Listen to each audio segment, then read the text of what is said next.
Right now, we need to organize. We need to roll up our sleeves, go door to door, talk to voters about what's happening in the legislature, and make sure that people are aware, eyes wide open with what the Republicans are doing at the legislature to destroy this state.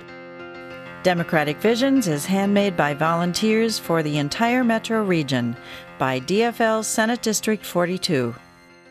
Our first guest is Ken Martin. Ken is the newly elected chair of the State Democratic Party and an old friend. Ken, welcome to the program. Nice to be here, Tim. Ken, as party chair, how many hats do you wear? I can count at least 3. 1, financier extraordinaire. 2, political spokesman for the party.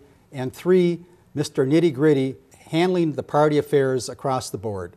Have I missed anything? No, I think you hit all of the functions of the party chair on the head. The third piece of it, which you accurately hit on, is the fact that we have to handle the nitty-gritty of organizing and focusing this party on it, making sure that we win elections. And of course, in 2012, the election stakes and the outcomes couldn't be any greater than they have in the past, which is we have to re-elect President Obama, make sure that we re-elect Senator Klobuchar, and of course, making sure that we take back the majorities in the legislature. Absolutely. We lost a number of very close races in 2010, and we have to get those seats back. We're looking for help from the state party. What can we expect to get from you, Ken? Well, let me step back a second. Look at the 30,000-foot view here. The fact of the matter is as we looked at the census data that just came out a week and a half ago, the population growth here in the state of Minnesota has all occurred in the suburbs and the exurbs. And if we are going to be successful in taking back the majorities in the legislature, what we have to focus on is coming up with a message that appeals to suburban and exurban voters. So one of the things I'm working on right now is working on a framing and messaging group, having people from all over the state figure out what it is exactly that we stand for as a party. What Democrats like to do is stand up and educate voters and on the issues and reason with voters. But what we really need to do is we need to appeal to their hearts and we need to appeal to their brains at the same time. And the way we do that is by talking about our values and what we are fighting for as a Democratic Party.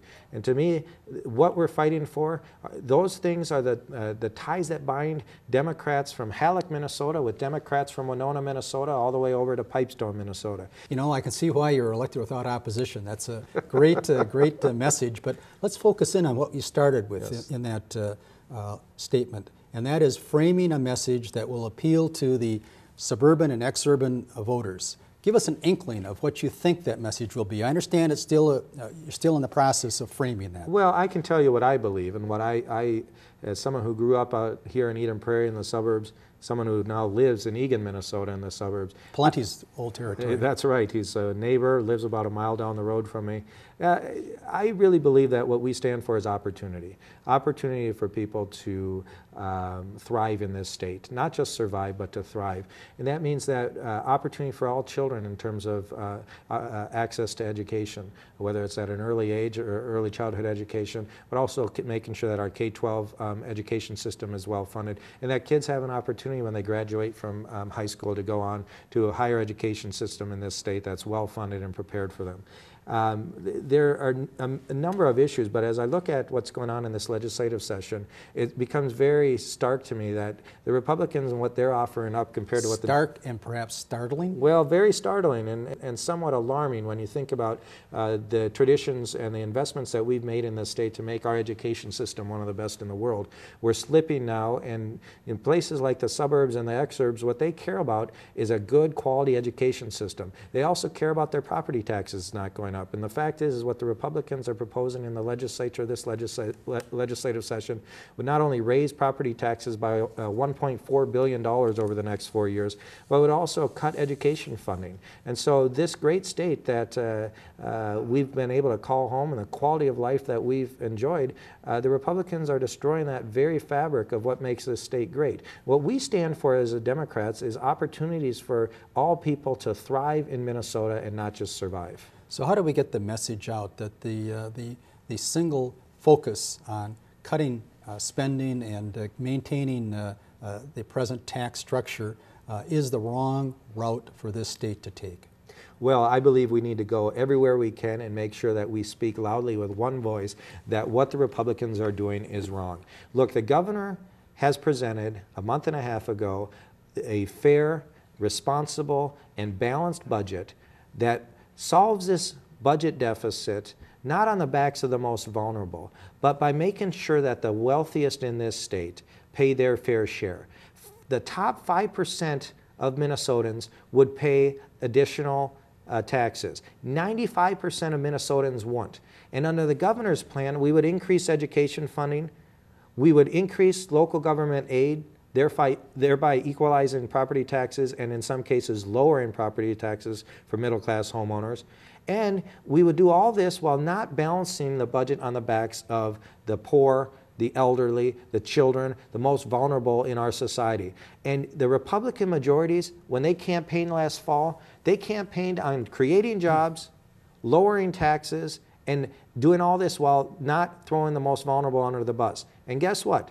To date, in this legislative session, they've reneged on every one of those promises, all to protect a few rich people and corporations. There's something wrong with that. It's un-Minnesotan, and I'm going to hold them accountable. And we're going to go everywhere we can to make sure that people hear our message. And you are holding them accountable, and that's to your credit. But let's just go over a few of these things that the Republicans are presently promoting with legislation.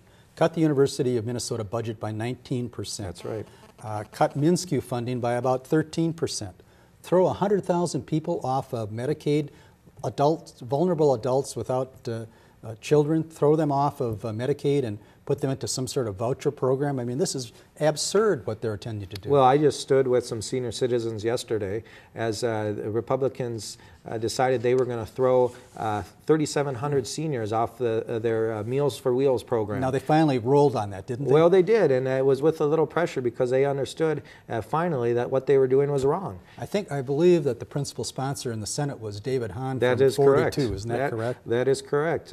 Thankfully, he had a change of heart here, but the fact is that they should have known from the first place that it was wrong to throw seniors off of their nutrition program.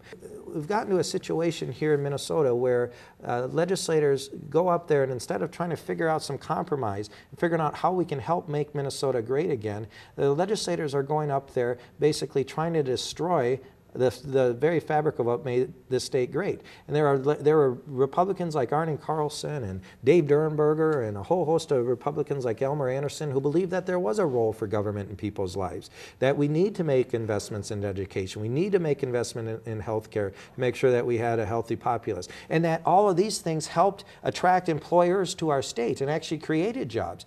You know, the Republicans say that if you raise taxes on the rich, that you're going to put a big closed for business sign on the state of Minnesota, and employers are going to leave, and no new businesses will come here. Well, the fact of the matter, Tim, is that the reason people come to Minnesota is because we have a well-educated workforce, because we have a healthy populace, and we've invested in things like our environment, and we have a great state and great amenities. The fact is that's why employers come to Minnesota. And you know, at the end of the day, if we start destroying the things that that lead to our quality of life, there's no doubt that employers will leave. The best way to create jobs is to make sure we've made investments in a well-educated workforce and that we have people who are ready to work and educated and that we have a place that's thriving, not just surviving. Well, I'm sure that you're appreciative of the fact that you have Governor Dayton standing side by side with you, and he's going to be the one that is going to protect the middle class and roll back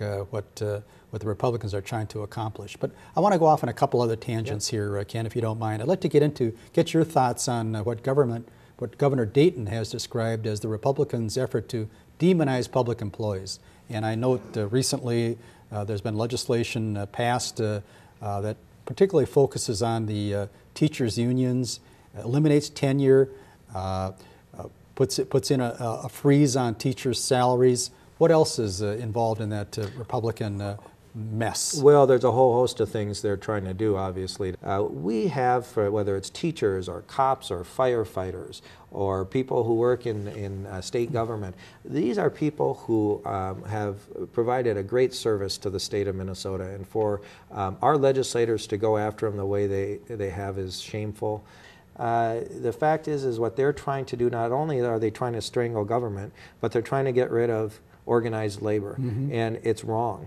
And I'm glad that people are finally awakening awakening to what's going on in this country and actually starting to have conversations about the importance of organized labor, what they've done for this state, and what these public employees have done for this state. They don't deserve to be treated like this, and it's just shameful what the Republicans are doing. Well, now, you in your introductory remarks, Ken, made mention of the fact that the Republicans ran under one of their rubrics of last fall was job creation. Right. And now the Keith Downeys of the world, and I think the idea started with him. He wants to reduce the state workforce by 15% by 2015, throw people out of work. Right. I mean, if there's anything counterproductive, I don't know what it is. Well, it's funny, the Republicans campaigned on creating jobs. They haven't introduced one single bill in the legislature at this point that would actually create jobs. What they've done is introduce legislation that would actually eliminate jobs. And the fact of the matter is the only person at the Capitol right now who's done their job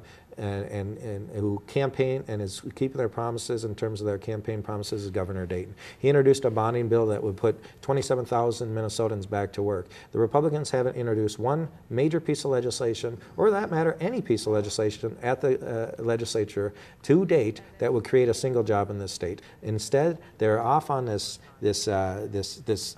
far-right ideology, trying to strangle government with no care in the world for the consequences of their actions. What are they actually trying to do? How does cutting seniors off of their nutrition program actually make the state of Minnesota better?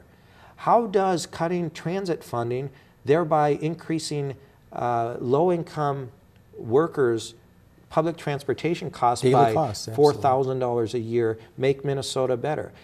It doesn't. My impression is that Governor Dayton is, in essence, the only adult in the room, and you have these Republicans running around attempting to throw sops to their right-wing constituents by some of these bills that are never going to see the light of day at the final analysis.